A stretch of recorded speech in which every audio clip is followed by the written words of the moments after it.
السلام عليكم ورحمة الله وبركاته. اللهم صل وسلم وبارك على سيدنا محمد. ازيكم عاملين ايه؟ منورين مطبخ نونو. النهاردة هنعمل أكلة من ألذ الأكلات اللي هنعملها سوا مع بعضينا. تعالوا نشوف المكونات. معايا بصل وتوم وقرنين فلفل وسمنة ولحمة وبامية.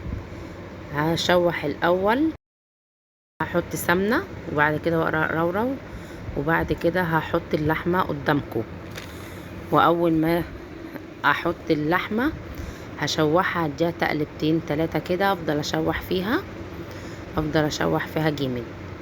وبعد كده وهحط البصل. بعد كده حطيت البصل وهشوح في البصل، افضل لحد ما البصل يدبل خالص، واقوم نازله عليه بالثوم.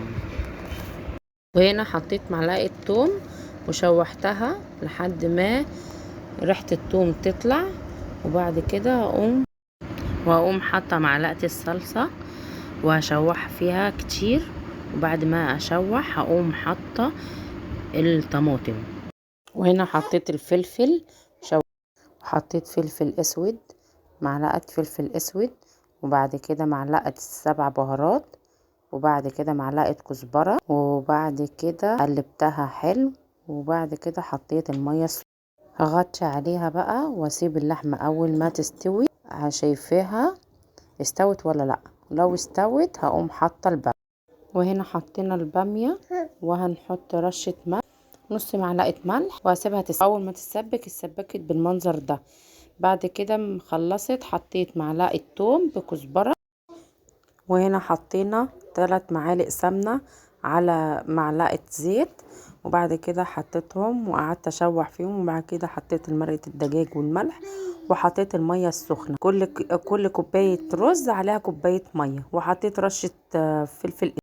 وهنا حطيت حله على النار وحطيت فيها 2 مكعب مرقه ونص معلقه سكر وخليتهم، وفلفل اسود ومع نص معلقه فلفل اسود. وبعد كده غطيتها وسبت الميه تغلي لحد ما تبقى شوربه عشان اعمل الملوخيه. حطيت الملوخيه وقلبت جامد، وافضل اقلب اقلب اقلب لحد ما تندمج مع بعض مع الشوربه خالص. وبعد كده اعمل الطشه. عملت الطشه بتومه وكزبره. وبعد كده قمت اول ما اتعملت قمت مطشها. وهنا بعد ما خلصنا قولولي رأيكم، لو الاكل عجبكم قولولي في الكومنتات. عايزين اعمل لكم اكله قولولي في الكومنتات. استنوني الفيديو الجاي. كل سنه وانتم طيبين بمناسبه السنه الهجريه.